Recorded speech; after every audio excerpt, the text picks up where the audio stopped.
Debates virtuais são perda de tempo? Naruhodo. Bem-vindo ao Naruhodo, podcast para quem tem fome de aprender. Eu sou Ken Fujioka. Eu sou Altair de Souza. E hoje é dia de quê? Ciência e senso comum. E antes do episódio, eu tenho um aviso importantíssimo para você. O podcast Naruhodo agora está no Orelo. E é por meio dessa plataforma de apoio aos criadores de conteúdo que você ajuda o Naruhodo a se manter no ar. Você escolhe um valor de contribuição mensal e tem acesso a conteúdos exclusivos, conteúdos antecipados e vantagens especiais. Além disso, você pode ter acesso ao nosso grupo fechado no Telegram e conversar comigo, com Altair e com outros apoiadores e apoiadoras. E não é só isso. Toda vez que você ouvir ou fizer download de um episódio pelo Orelo, vai também estar pingando uns trocadinhos para o nosso projeto. Então, baixe agora mesmo o app Orelo no endereço orelo.cc ou na sua loja de aplicativos e ajude a fortalecer o conhecimento científico. Antes da pauta, mais um recado para você, ouvinte. O Naruhodo está dando espaço para divulgar os podcasts das Minas, porque representatividade é importante também na podosfera. O destaque hoje é para o Baseado em Fatos Surreais, um podcast Girl Power comandado pela Marcela Ponce de Leon. Ouça o recado que a Marcela deixou para você, ouvinte do Naruhodo. Você já imaginou poder ouvir histórias vividas por mulheres, mas não histórias comuns, as histórias mais surreais possíveis? No Baseado em Fatos Surreais é assim: uma mulher manda a sua história e a gente reconta essa história surreal como se fosse nossa. Claro, com muita empatia, intimidade e leveza. Aqui no Baseado em Fatos Surreais, o assunto é a vida e o detalhe é o surreal. Nós fazemos parte do projeto Mulheres Podcasters. Procura pela hashtag no Twitter, você vai encontrar muito conteúdo bacana. E se você quer ouvir o nosso projeto, www.bfsurreais.com.br, SoundCloud, Instagram, Twitter, Facebook, BF Surreais. E obrigada, Naruhodo, por esse espaço. E chegamos ao momento Alura, querido ouvinte, querido ouvinte. Eu sei que nessa época de isolamento social a gente é bombardeado o tempo todo com lives, webinars, cursos, e embora o senso comum tente nos convencer de que estamos em home office, a verdade é que estamos sendo forçados a ficar em casa e tentando trabalhar em meio a uma pandemia. Então meu recado é, antes de mais nada, vá com calma e cuide de sua saúde mental. Dito isso, pode ser sim um bom momento para dar uma acelerada em sua carreira profissional. E é para quem estiver a fim de fazer isso que eu quero falar aqui da Alura, a maior plataforma de cursos online do Brasil.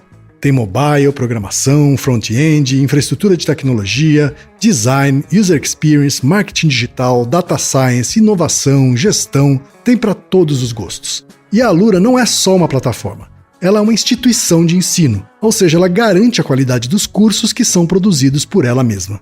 E funciona de um jeito muito simples. Você tem acesso a mais de 1000 cursos com uma única assinatura. Agora a vantagem, ouvinte Naruhodo tem desconto de R$100. Mas para ter esse desconto, precisa acessar a seguinte URL, anota aí, alura.com.br/promoção/Naruhodo. Repetindo, alura.com.br/promoção/Naruhodo. Altair, temos pergunta de ouvintes, Altair. Uma pergunta muito atual, e esse será o primeiro episódio que já contaremos com artigos de 2022. Veja só. Olha lá, olha lá. E a pergunta, Altair, é de 4 anos atrás. Então, tá vendo? É uma pergunta que chegou em fevereiro de 2018. Olha só. Pois é. Né? E veio do Leandro Walter, que é programador nascido em Fortaleza, no Ceará, mas mora em Belo Horizonte. E ele diz o seguinte, Altair: sou ouvinte assíduo e muito fã do programa. Mas vamos à pergunta. Em tempos de polarização no Brasil, fake news, terra plana e aquecimento global, gostaria de ouvir o que a ciência tem a dizer sobre debates na internet.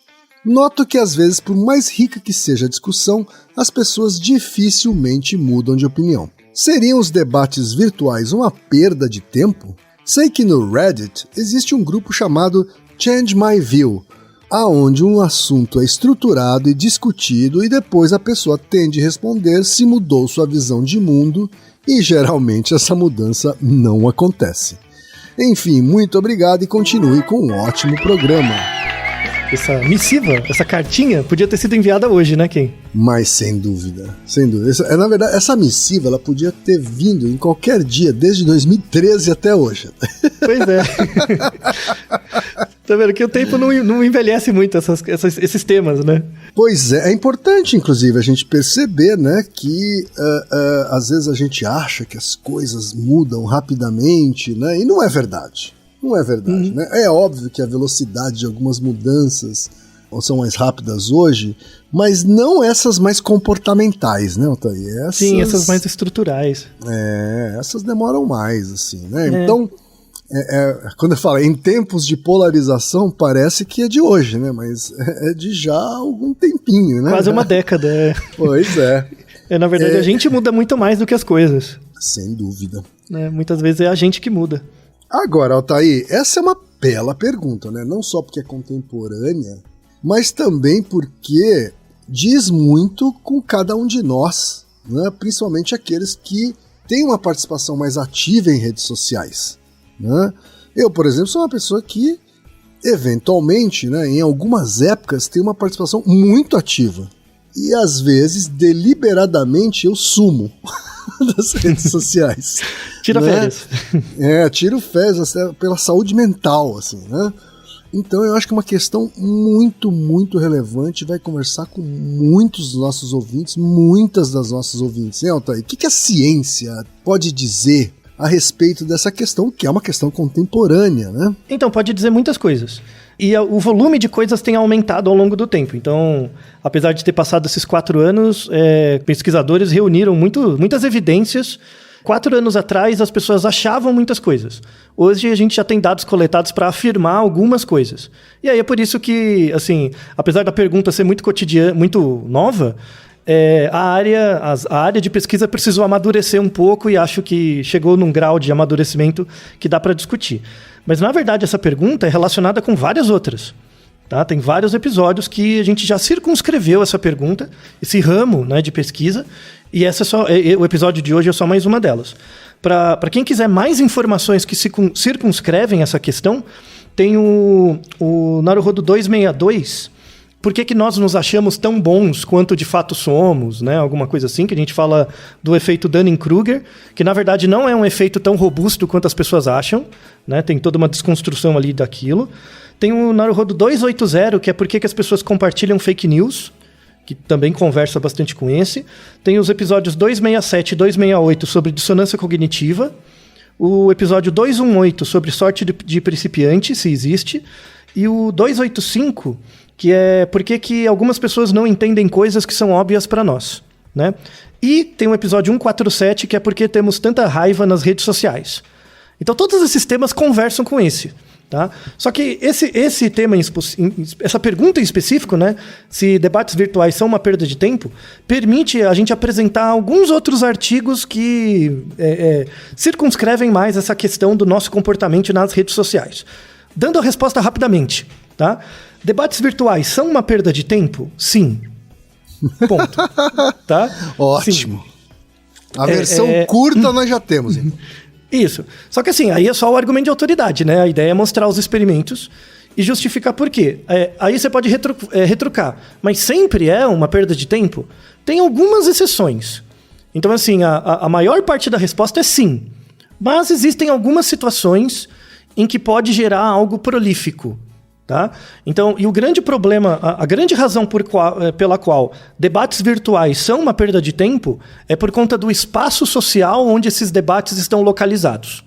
E isso independe da plataforma. Isso independe se é, por exemplo, no Twitter, onde os posts têm uma limitação de caracteres bem reduzida, né? E independe de ser no Facebook, onde o texto enfim, a princípio o texto tem um tamanho limitado. Ou TikTok, que quase não tem texto, ou enfim, independe, tá? Debate virtual é uma perda de tempo, ponto, tá? Então, assim, essa é uma boa premissa, e aí a gente tem que achar, por exemplo, limites dessa afirmação. Existem alguns contextos, algumas situações em que debate virtual não é uma perda de tempo, mas na esmagadora maioria é, tá? E a questão é por quê? Né? Por que é? Então por que as pessoas ficam conversando tanto? Né?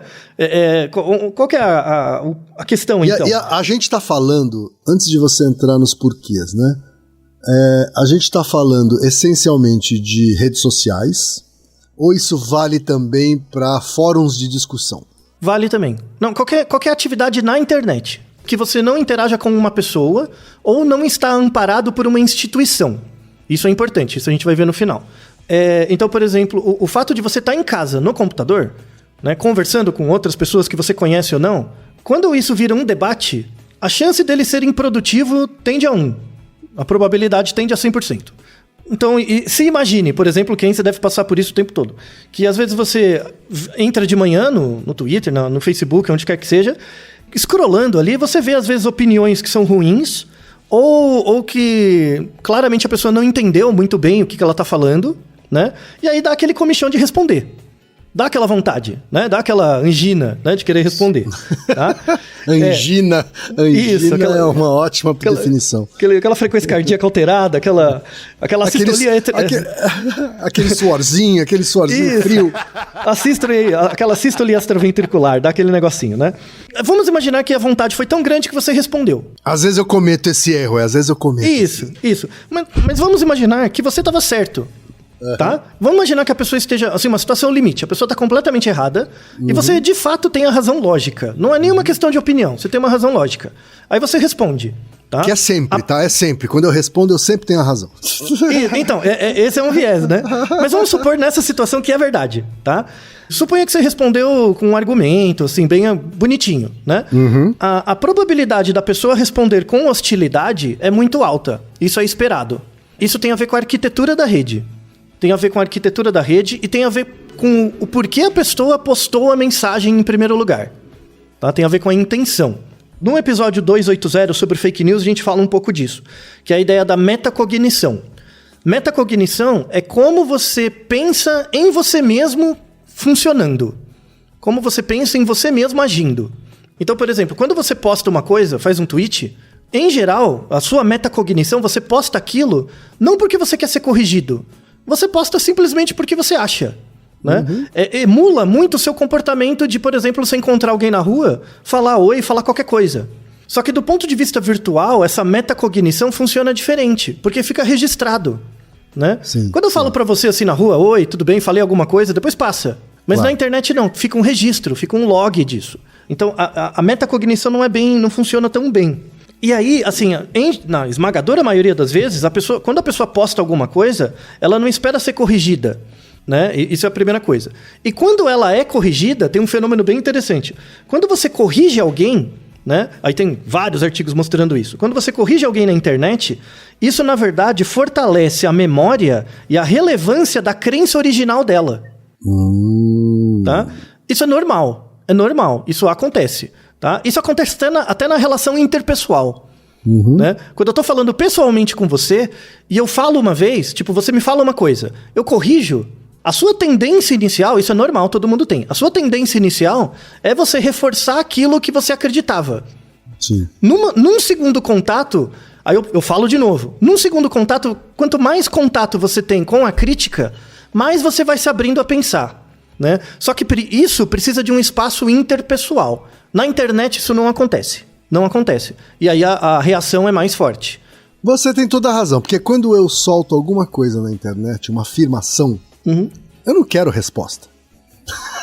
Isso, é só falar, né? É só eu não quero resposta. Tanto que raramente eu respondo a resposta. Diferente de quando eu posto uma pergunta. Tá? Às vezes eu uso a rede social para coletar opiniões ou para tirar alguma dúvida, né? Ou para buscar alguma coisa, né? E aí eu faço uma pergunta e aí de fato eu aguardo uma resposta. Mas é a menor parte das vezes. Quando eu faço uma afirmação eu não tô querendo resposta, entendeu? E aí a pessoa responde, eu falo, mas quem disse que eu queria que você respondesse assim? Isso, a maior parte das pessoas é assim. A maior parte das pessoas só quer falar, né? Sim. Então, num ambiente interpessoal físico, real, as pessoas passam, tudo bem, né? E tal, mas num ambiente virtual, como aquilo aparece pra você, por exemplo, imagina um monte de gente falando. Imagina que você tá numa escola e tem um monte de alunos falando, né? Normalmente, pela posição onde você tá, você já filtra algumas coisas, você nem releva, né? Sim. Mas quando você tá, por exemplo, no seu Twitter ou no seu Facebook e aquilo passa na sua frente, você é obrigado a prestar atenção numa coisa que pra você é irrelevante. Ou seja, você já tá gastando energia vendo uma coisa que você nem queria ver. Só que existe um algoritmo de facilitação desses conteúdos, isso aparece pra você, e aí a desgraça é feita. Tá? Não é por acaso, né, Altair, que as redes sociais, muito comumente, né, elas não te dão a opção de desabilitar a resposta. Sim. Né? Ou de selecionar, né? Porque ela quer que a resposta aconteça e o debate aconteça, né? E tem uma outra coisa também, tipo, porque a probabilidade de aparecer um post não é a mesma dos outros. Porque se fosse realmente aleatório, assim, o mais próximo de aleatório possível, o efeito nefasto da internet seria bem menor. Bem menor. Se a probabilidade de aparecer um post pra você, da sua mãe, ou do cara politicamente contrário ao seu, aparecesse a você, né? Se a probabilidade fosse a mesma, né? Seria muito mais tranquila. Essa relação da sua metacognição com as respostas que aparecem seria muito mais tranquila. Mas não é. Né? Quanto mais você dá likes e gosta de coisas, mais dessas coisas aparecem e aí vai retroalimentando todo o sistema que as pessoas conhecem como bolha e tudo mais. Tá? Sim, o algoritmo, inclusive, ele dá mais relevância aos posts que têm respostas. Isso, e que as pessoas compartilham e dão likes, enfim, né? Então, de forma estranha, né, mas totalmente compreensiva, as pessoas que estudam, as áreas de conhecimento que mais estudam o efeito da metacognição nas redes sociais é a área de marketing e publicidade. Claro, é onde estão os melhores artigos. Tem um artigo de 2005 da Journal of Consumer Research. É uma boa revista, pena que a área é zoada, mas a revista é boa, né? Em que eles pegaram 335 pessoas, fizeram um experimento muito, muito bem bolado, muito inteligente, que assim, eles mostravam uma série de informações, como se fosse posts de um jornal, assim, né? Uma série de informações. Alguns eram mitos, era mentira, e outros eram fatos. Só que não falava pra pessoa, né? Aí mostrava uma série, eram uns 20, 30, né? Aí a pessoa lia lá as informações, aí ela leu, aí depois eu falava pra você qual que era verdadeiro e qual que era falso. Eu te avisava, falou, essa é uma notícia verdadeira, essa é uma notícia falsa, tá? Beleza. Aí depois de 30 minutos, né? Eu esperava 30 minutos, aí eu te mostrava as notícias de novo e perguntava quais delas eram verdadeiras e quais eram falsas. As pessoas tinham uma taxa de acerto de 85%, 90%. Era bem alta. Porque é só meia hora depois, né? Tudo bem, até aí. Só que o interessante é que, assim, eles esperaram 3 dias e depois entraram em contato com as pessoas de novo. E elas voltaram para responder. Aí eu mostrava as mesmas notícias e perguntava o que era verdadeiro e o que era falso. A taxa de acerto caía muito. As pessoas erravam muito mais. O que faz sentido. Depois de 3 dias, você errava um pouco mais. Só que a questão era o padrão do erro. O padrão do erro. Quando a informação de fato era errada e a pessoa atribuía ela como verdadeira, isso acontecia 9 vezes mais do que o contrário. Então, como é que você erra? Tem uma informação verdadeira que você diz que é falsa e tem uma informação falsa que você diz que é verdadeira, certo? Esse é o jeito que você erra, né? Dizer que a informação ser errada e você dizer que é verdadeira era 9 vezes mais provável do que a informação ser verdadeira e você dizer que é falsa. Ou seja, existe um viés na nossa memória de superestimar as informações corretas ao longo do tempo. Tá? Isso tem a ver com um fenômeno que a gente viu no episódio anterior, que é sobre egotismo. Né? O egotismo é assim, às vezes tem uma informação que eu não sei se é verdadeira ou falsa. Eu não sei. Mas ela tem alguma coisa que eu gostei.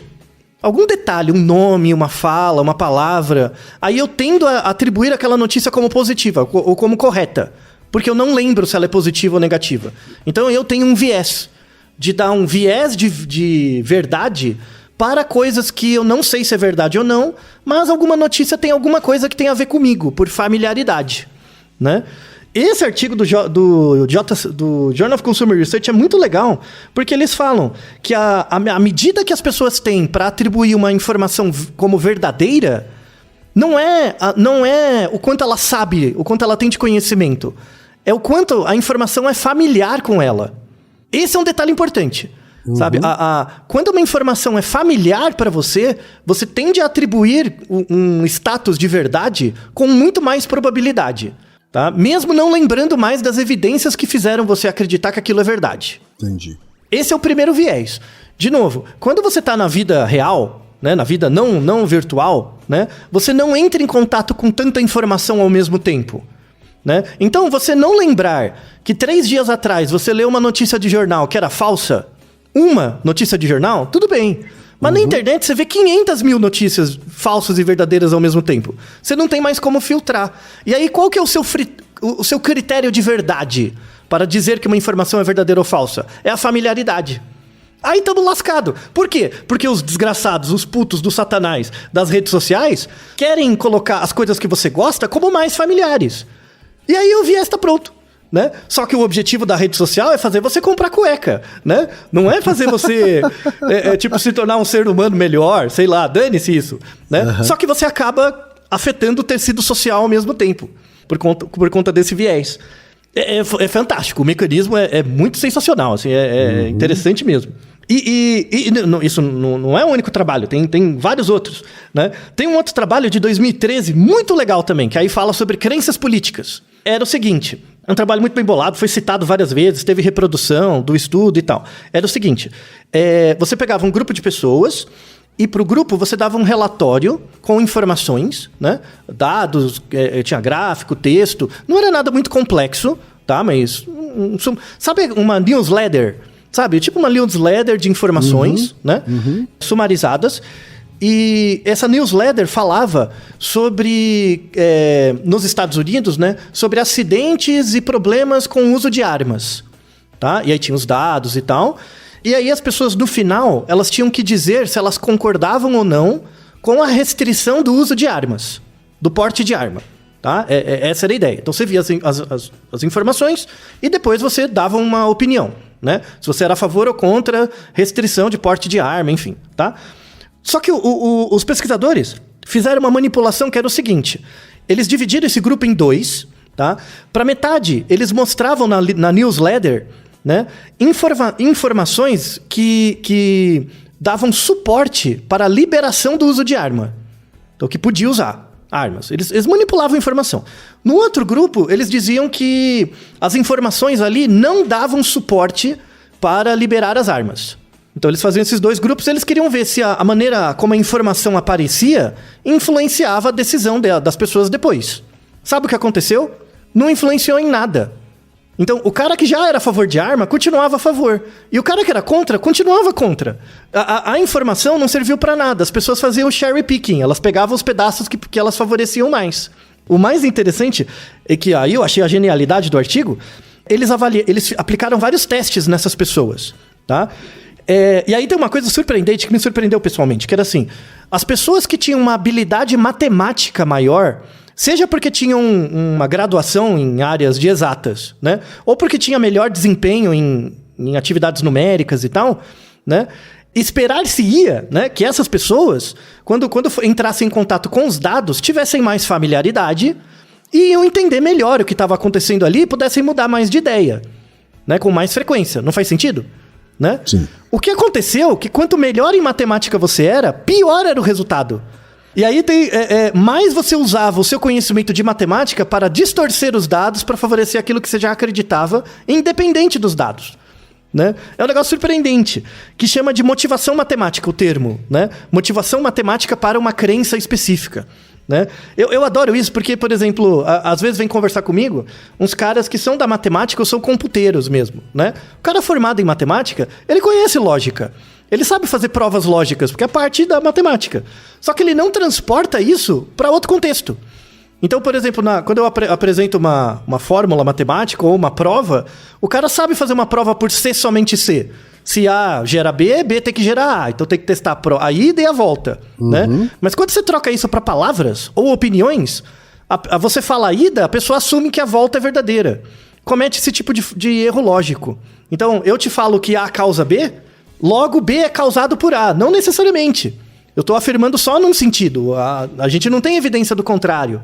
É muito interessante, assim, a maneira como a gente tem um viés baseado na nossa crença de distorcer e manipular evidências para favorecer aquilo que a gente acredita. Então, o que é a ciência, né? A ciência é o método de produção das evidências. A ciência é a metodologia que a gente tem para produzir bons dados. Só que quando você vai analisar esses dados estão sob julgo de análise de uma pessoa que não é um ser científico, né? Ele é um ser sensível, que sofre pelos vieses dele, pela história dele, por pressões, né, em si. Tanto é que, assim, eu acho isso muito nobre. Assim, são pesquisadores que, sei lá, escreveram um artigo nos anos 2000. E depois, em 2020, eles pegam os mesmos dados e republicam com uma análise diferente. Né, mostrando, olha, a análise que eu fiz 20 anos atrás não gera uma boa reflexão real sobre os dados, porque eu não era tão maduro teoricamente ainda. Eu fui aprendendo coisas ao longo do tempo, aí eu reanaliso os dados, os mesmos dados. O dado não muda. Né? A ciência é o método de produzir uma boa coleta de dados. A interpretação desses dados pode variar ao longo do tempo. Né? Tem algumas áreas do conhecimento em que esse conhecimento é mais estanque. Então, por exemplo, hoje, você pode fazer um experimento, você vai reproduzir a lei de Newton. Sabe? Num ambiente... Se pegar o mesmo ambiente que o Newton testou e reproduzir, vai dar a mesma coisa. Certas áreas do conhecimento são mais estanques, assim, né? As hipóteses são mais precisas, né? Outras áreas do conhecimento, às vezes, pode variar o método. Às vezes pode variar a maneira como você interpreta os dados ou cria as variáveis. Mas os dados são os mesmos. Né? E daí a importância da formação científica mesmo. Né? Porque você ser formado a entender mais métodos vai permitir você olhar para o seu passado e se tornar uma pessoa diferente. Concordando ou discordando daquele seu eu do passado em função do conhecimento de mais métodos no futuro. Então, faz todo sentido, por exemplo, você ter, às vezes, cientistas que acabam virando negacionista mesmo. Porque ele olha o dado que outra pessoa produziu e ele interpreta do jeito dele. Né? E o problema não está no dado, está na interpretação. Né? Às vezes o cara é mau caráter, ele já coleta o dado viesado. Aí é muito pior. Aí o cara sabe do que está fazendo, né? Aí é um roubo bacana, né? O cara já tem a hipótese, ele quer criar dados para validar a hipótese. Quando na verdade é o contrário, né? Você cria hipóteses a partir dos dados, né? Isso é muito importante. Aí o nosso ouvinte, ele estava falando, o Leandro, ele estava falando do Reddit, né? Daquele grupo Change My View, né? Onde um assunto é estruturado e discutido e depois a pessoa tem que responder se isso mudou a sua percepção ou não, né? Se ela mudou de ideia ou não. Tem um artigo, 2021, né? Que analisou 12 mil comentários desse post do Change My View no Reddit. 12 mil, hein? Olha o trampo que os caras tiveram, né? Então, assim, você coloca uma opinião de alguma coisa e as pessoas vão discutindo, né? Então você coloca o que você acha, as pessoas vão dando argumentos e no final tem um período de tempo ou de número de postagens. Você fala, tá bom, você mudou de ideia ou não, né? E a pessoa justifica, tá? Aí a análise desses 12 mil posts, eles verificaram que mais de 90% das vezes as pessoas não mudaram de ideia. Não mudaram, tá? Então as outras pessoas gastaram baita fosfato para nada, tá? Era só pelo Huawei, tá? É a primeira coisa. Mas algumas pessoas mudaram de ideia. E aí eles pegaram isso. Eles pegaram quais as características da mensagem, mas não da maneira como o texto era estruturado, sabe? A semiótica do texto mesmo. Se tinha algumas características da estrutura do texto que favoreciam uma maior probabilidade da pessoa mudar de ideia, né? E aí eles tiveram uma sacada legal. É um texto do povo da letras, né, da área de humanidades, assim, fizeram uma análise muito interessante, né, que eles fizeram o seguinte, uma dica para você aumentar, não garante, mas para você aumentar a probabilidade das pessoas mudarem de ideia, né, é você refrasear o que ela disse. Então, assim, coisas que eu faço que torna mais difícil você mudar de ideia. Por exemplo, você me fala uma opinião sua e eu repito a sua opinião, eu repito ela para falar que isso não é verdade. Isso vai manter você mais preso na sua opinião. Então, quando eu repito o seu argumento para tentar desconstruir ele usando as mesmas palavras, né? Na verdade, eu estou aumentando na sua cabeça o recall daquilo que você mesmo acredita. Então você não vai entender que eu estou tentando te criticar, sabe? No primeiro momento você vai achar que eu estou concordando com você, tá? O truque é você refrasear. Quando eu falo refrasear, é usar palavras diferentes. Porque pro outro vai parecer que você está dando uma nova informação. Então, se eu pego aquilo que você fala e uso outras palavras, para você parece uma informação nova, né? Então, por exemplo, sei lá, você fala... uma coisa bem idiota. Eu não gosto do Palmeiras. Sei lá, né? Você dá uma opinião assim. Não gosto do Palmeiras, né? Se eu chegar para você e argumentar... você não gosta do Palmeiras porque... e blá, blá, blá. Né? Isso vai reforçar em você o fato de você não gostar do Palmeiras. Por exemplo, dane-se o time de futebol, tá? Então eu não posso usar suas palavras. Mas se você fala pra mim, eu não gosto do Palmeiras. Aí eu falo pra você, mas o Corinthians, por exemplo, foi o time que mais levou gols nesse campeonato. Ou seja, eu tô te dando uma outra informação que indiretamente mostra que o Palmeiras é um pouco melhor. Se o Corinthians foi o que levou mais gols, o Palmeiras levou menos. Né? Então isso tende a diminuir sua percepção negativa do Palmeiras. Tudo bem? Uhum. Então eu te dou uma outra informação que, sem você perceber, muda a percepção daquilo que você acredita. Né? E aí tem uma outra coisa que eles colocam, que quando essa primeira mensagem, né, quando essa primeira informação que te adiciona um novo termo é eficaz, né? Tipo, você esquece que você não gosta do Palmeiras. Aí você ficou interessado por aquilo que eu te falei, né? A ideia é você acrescentando novas informações para a pessoa construir uma nova metacognição. Onde a probabilidade de ela não gostar do Palmeiras vai se tornando menor. Ou seja, a questão dela fica secundária. Né? Então eu te apresento uma nova ideia, vou construindo coisas em cima dessa nova ideia e naturalmente vai ficando mais fraca a crença que você tinha antes. Entendeu? É bem indireto. Por isso que acontece em menos de 10% das vezes lá no Change Your View, né? Porque precisa de muita metacognição, né? Você tem que construir um racional muito, muito grande, tá? E é uma espécie de manipulação, assim, né? Completamente. É um jogo argumentativo. É um jogo argumentativo. É bem a coisa, se P, não P, sabe? É bem apresentar o oposto mesmo, tá? É uma manipulação que o marketing faz o tempo todo. Né? Eu quero que você compre menos um produto. Eu não vou falar que o produto é ruim. Eu vou apresentar um outro produto que é melhor, a rigor, né? Ou seja, não importa se você gosta ou não do outro produto. Eu quero que você mude a sua preferência. O número de vezes que você compra A vai diminuir se eu disser que B é melhor. E se eu disser quanto mais vezes? Não, eu estava ouvindo uma discussão sobre isso, sobre a indústria alimentícia, né? De ultraprocessados. Isso. Como eles não ficam rebatendo que tal salgadinho, sei lá, faz bem. Né? Também não diz que faz mal. Né? Ela não diz que faz mal, mas também não rebate dizendo que faz bem. Ela rebate dizendo assim, contém vitaminas. Isso, exatamente. É essa a estratégia. É essa a estratégia. Você adiciona uma nova informação. Né? Para a pessoa que já está acostumada... Por exemplo, você sempre come salgadinho. Faz de conta. Você sempre come um salgadinho. Você está acostumado. Você vai ter que fazer um esforço para deixar de comer o salgadinho. Mesmo acreditando que você sabe que ele é ultraprocessado, que faz mal a longo prazo e blá, blá, blá. Né? Então, eu não preciso lutar contra isso. Eu só preciso fazer você resistir à persuasão de não comer salgadinho. E como que eu faço para você resistir à persuasão? Eu te dou uma informação nova. Vou lançar um salgadinho com mais cálcio. Sei lá. Né? E pronto, já é o suficiente para te manter a aderência. Por isso que as áreas que mais estudam isso é o povo do marketing e da publicidade, claro. Né? É impressionante. E aí tem uma outra coisa desse artigo que eu uso como regra de vida, assim, eu achei assim, é sensacional. Que eles verificaram assim, nesses 12 mil posts, né? Então imagina, você escreve uma coisa, você escreve uma opinião... É a primeira mensagem. Aí eu respondo, segunda mensagem. Você me responde, terceira mensagem. Aí depois eu respondo de novo, né? Se na nossa interação a gente gerou mais que 4 mensagens, a probabilidade de você mudar de ideia tende a 0. Caramba. Então não adianta ficar dando trela. Não adianta. Tá? Isso não é o único estudo, tem vários que mostram. Quanto mais trela você dá, menor a chance da pessoa mudar de ideia. Em média, as pessoas não mudam. tá? Eu sou muito tranquilo com isso, por exemplo, no Twitter, que é um chorume. Eu não fico respondendo.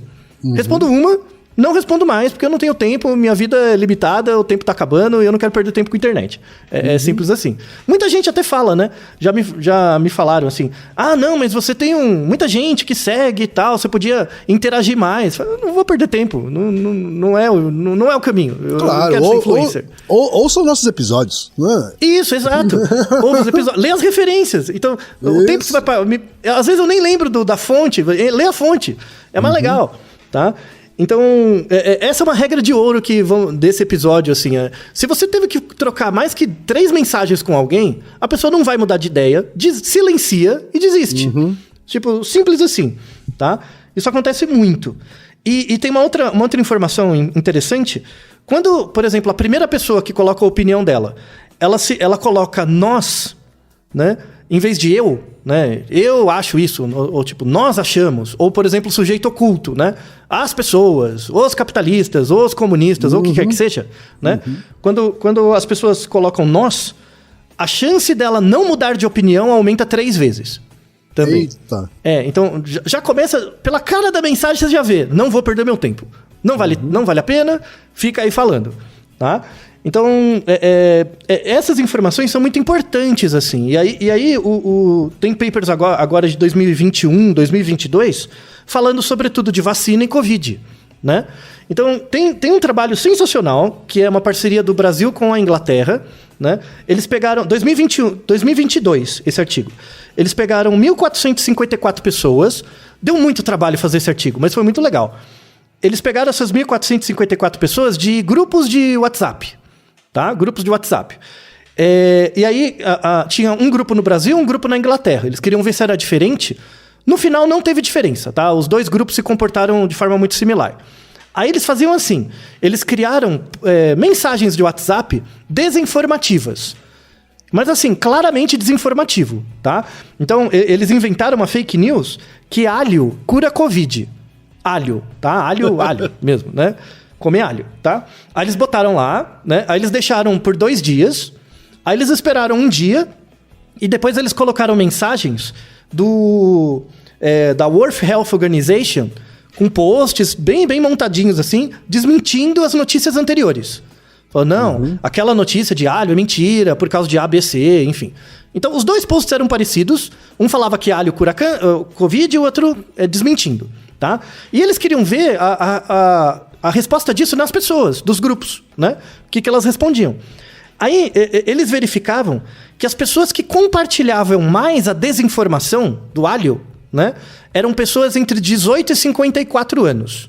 Eram as pessoas mais jovens, tá? Que compartilhavam mais, tá? Quando você mostrava que era fake news, né? Mostrava lá a correção, as pessoas que tinham mais backfire effect, as pessoas que mais reclamavam, eram as mais velhas, acima de 54 anos. Então, o cara mais velho é o cara que reclama mais. O cara mais novo é o cara que passa mais a informação pra frente. Sim, faz sentido. E aí eles verificaram que o grupo alimenta o outro, né? Então o que acontece? Como quem espalha mais a informação é o mais jovem, né? O mais velho também vê. Só que quem resiste mais à persuasão da persuasão positiva do fake news é o mais velho, né? Então o mais velho mantém mais as informações com ele. Ele é mais resistente.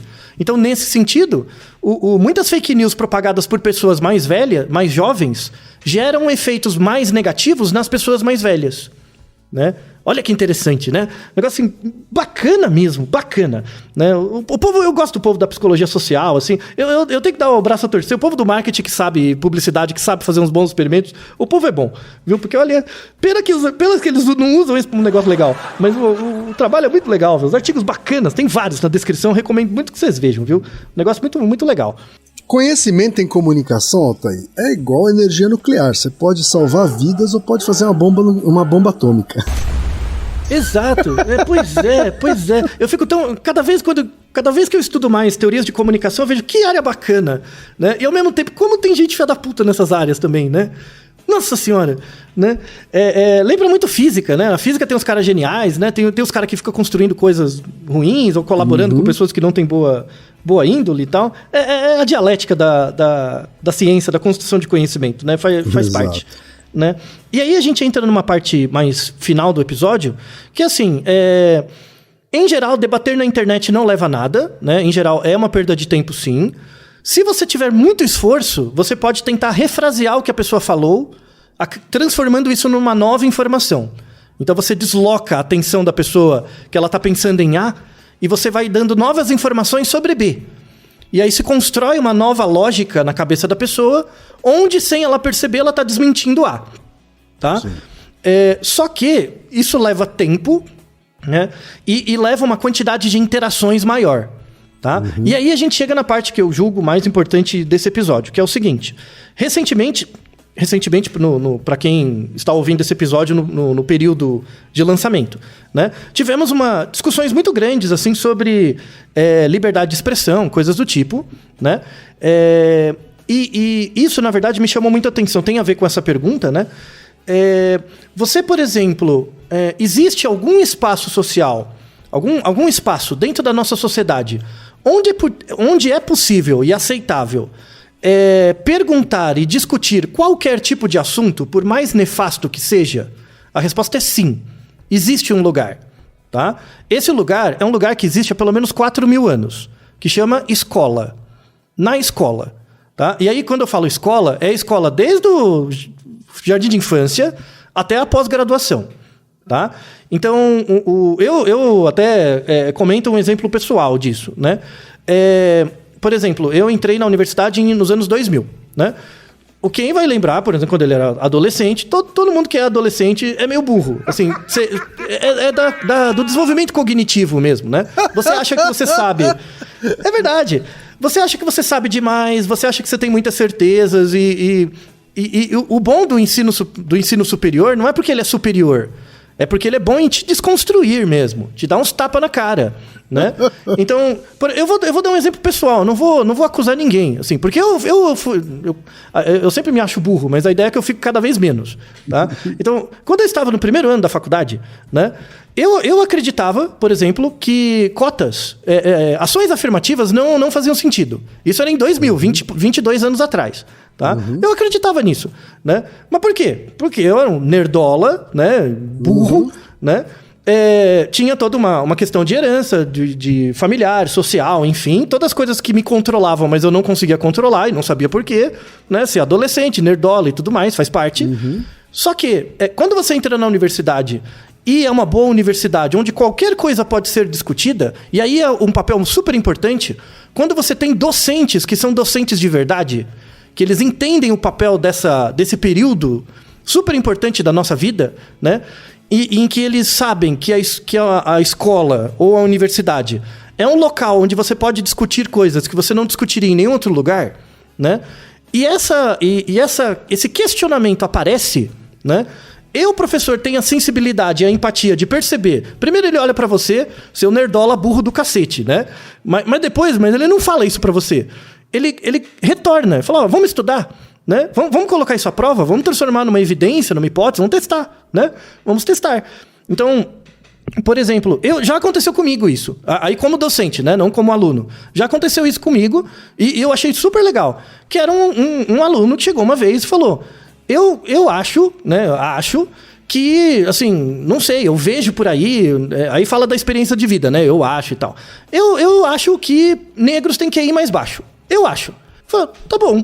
Se você acha, quer aprender o método de como testar isso? E aí você verifica se a sua hipótese faz sentido ou não? Eu falei, quero.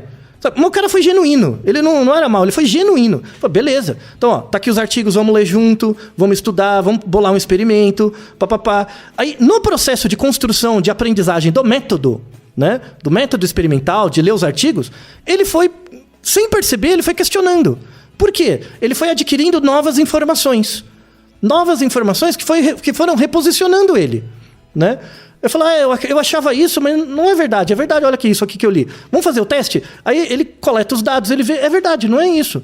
Até um ponto, isso não demora muito, quando a pessoa é minimamente comprometida com conhecimento, com pouca aquisição de conhecimento novo, você se reposiciona e percebe. É verdade, eu era um imbecil, né? Eu era um imbecil E aí você vê, não faz nenhum sentido, você muda de ideia e fala, obrigado, né? Aí você fica uma pessoa grata pelo espaço de conhecimento que o professor não te chamou de idiota, né? E fez, na verdade, você perceber por conta própria que você era idiota. Ótimo, né? Esse é o movimento. O grande problema está quando você pega pessoas idiotas e patrocina elas, sabe? Esse é o problema. Então, esse é um problema gigantesco. Então, a culpa é do idiota? Também, mas a culpa é de quem patrocina, né? Verdade seja dita. Então, assim, a internet não é uma escola. Não é. Você não aprende coisas de verdade na internet. Você pode aprender conceitos. Você vê um vídeo que te ensina um conceito, alguma coisa. Mas o lastro básico, você aprende na escola com um professor real, numa universidade real, ou numa escola. Que é aquela diferença que a gente sempre fala, né, Altair, entre conhecimento e aprendizado, né? Isso, entre conhecer ou entender e aprender, né? Então, assim, você aprende com a internet quando você já tem um conhecimento de base bom.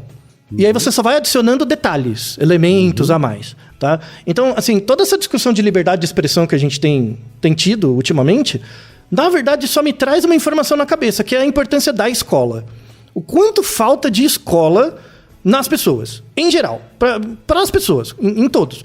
De novo, a escola sendo não como uma coisa que te forma para ser um engenheiro, ou para ser o que quer, não te forma para o trabalho, mas é um espaço onde você pode ter uma crítica genuína. Genuína, falar, ó, eu acho isso. Tipo, o que eu faço? Né? E aí tem uma pessoa bem formada, um docente que fala, olha, vamos testar, né? Lê tal coisa, faz assim, e já pensou desse jeito? Né? Hoje em dia, muita gente vai reclamar, mas o ensino é muito ruim, os professores são mal formados e mal pagos e tal. É verdade. Mas isso que a gente tem é melhor do que o não isso. Eu vou dar uma experiência, né, nos últimos anos minha, que nem tem a ver com sala de aula, né?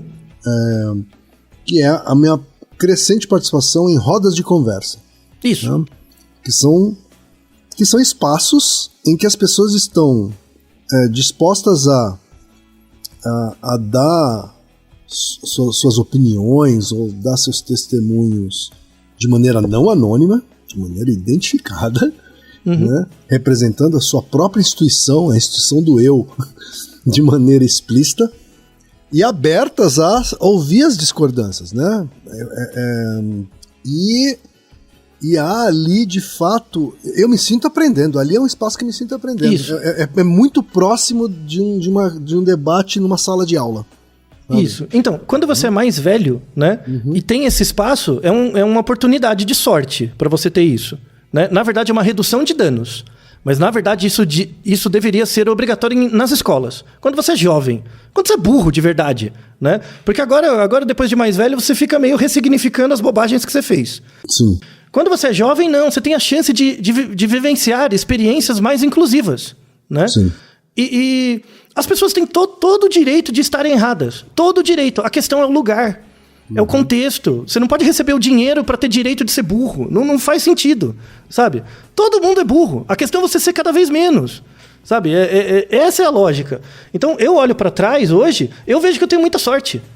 Muita sorte. Eu tenho muita empatia pelos nerdolas. Muita. Eu tenho empatia de verdade, não é alteridade. Eu tenho empatia, eu entendo o que é. Sabe, ser um incel, nerdola. Eu tenho empatia, de verdade. Exatamente por isso que eu percebo que eu tenho sorte. Porque aí você olha pros outros caras e vê, porra, que desperdício de tempo, né? Podia estar estudando um negócio, aprender, ter uma revelação, sabe? De ver que o mundo é tão grande para além do sofrimento que você acredita, em função das coisas que você acredita. Que desgraça, né? Sabe? E aí um papel importante, assim, de novo, é um papel de redução de danos. Não substituir a escola, é do Naruhodo, né? Desse podcast. As pessoas que ouvem o Naruhodo há muito tempo, tem várias informações que eu fico repetindo o tempo todo. A gente fica repetindo. E aí vai fazendo parte de você, devagarzinho. E você vai mudando sem perceber. Então, nesse sentido, o Naruhodo é um espaço virtual escolar. Nesse sentido, né? Mas não substitui a escola, de forma nenhuma. Não substitui.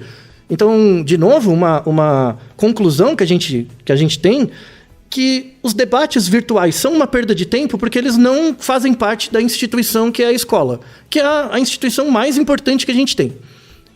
A instituição que garante o processo civilizatório é a escola. Porque a escola forma o juiz que julga, forma o médico que trata, forma o lixeiro que limpa a rua, todos são igualmente importantes, forma todo mundo, né?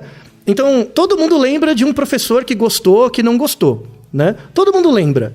Só que o efeito desse professor, ele é tão distante, tanto é que você lembra dele, que ele não é recompensado por isso, né? Ele não é valorizado por isso. É mais valorizado um influencer, né? Por quê? Porque o influencer fala uma coisa, você reverbera aquela coisa, uma empresa, se uma empresa fala por esse influencer, o impacto na venda é maior e aí você ganha mais dinheiro, né? Eu ser docente, eu falar uma coisa para você que vai reverberar na sua vida só daqui a 10 anos, nenhuma empresa quer financiar isso. Não tem retorno, não faz sentido, né? Então, o estado de coisas que a gente vive hoje, de ter que explicar coisas óbvias, é um resultado da deterioração e da falta da escola na vida das pessoas. E hoje que a gente vive numa situação, numa realidade mais complexa, as pessoas têm que parar de achar que escola é coisa de criança. Tipo, saí da escola, virei adulto. É uma burrice, né? É uma bobagem. Você vai estudar a vida toda. Você tem que criar espaços escolares a vida toda. Pode ser espaços de discussão, né? De discussão de temas. Pode ser continuar estudando mesmo, dentro da universidade, né? Onde o docente, se ele é minimamente bem informado, ele é obrigado a acolher essas dúvidas, se elas são genuínas, né? Ele é obrigado a discutir sobre isso de forma lógica, com referências e tudo mais, porque aí a gente forma cidadãos capazes de refletir, né? Então, assim, tem temas que a gente não pode discutir? Não. Dentro da escola, a gente pode discutir qualquer coisa, desde que haja esse compromisso com o conhecimento de ensinar para as pessoas os métodos para elas corroborarem ou falsearem aquilo que elas acreditam, né? E assim a gente constrói um mundo mais fraterno, onde as pessoas se entendem, né? Que de novo, liberdade é controlar aquilo que te controla, né? E como que a gente controla aquilo que controla a gente? Sendo a pessoa que melhor explica o nosso comportamento, né? Não adianta você achar que liberdade é você fazer aquilo que você quer, sendo que todo dia você fica tomando ansiolítico, porque você se sente ansioso porque não sabe o que a vida vai fazer com você, tá? Então, boa parte da ansiedade do mundo a gente resolve com escola, com espaços de aprendizagem de verdade, né? E, infelizmente, não existe ainda um novo projeto de Estado onde a escola está no protagonismo da formação do indivíduo. Não existe. Né? É uma pena. Vamos lutar para que haja uma mudança nesse sentido, né? Vamos lutar. Mas espero que essa mensagem, sabe? Então, os debates virtuais são uma perda de tempo porque falta escola na vida das pessoas. E é isso que eu desejo para vocês. Voltem para a escola, sabe? Volta a ser um aluno de 2º grau, sabe? De verdade, com essas dúvidas genuínas. Em vez de ficar falando no Twitter, no inferno aí, o que você acha, pega um professor que te deu aula e pergunta para ele. Eu acho isso. Manda um e-mail. Não tem o Naruhodo que a gente gravou sobre gratidão? Né? Uhum. Então, manda um e-mail para um professor que você gosta, que estuda um tema de interesse e fala: olha, eu estou com essa dúvida genuína, o que você acha? Sabe? Ao invés de ficar falando e atraindo hate dos outros. Sabe? Não faz nenhum sentido. Tá? Então, deixo isso como mensagem para todos. Espero que tenha sido uma boa contribuição, mas as referências que temos no post desse episódio são imperdíveis. Recomendo a todo mundo dar uma lida. Tem uns artigos excelentes. É isso aí. E Naruhodo, ilustríssimo ouvinte.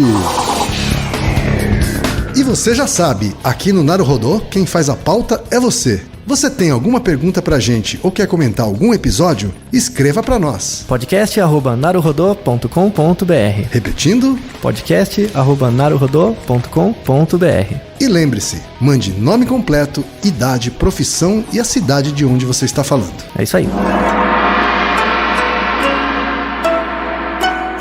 Naruhodo. Esse podcast é apresentado por b9.com.br.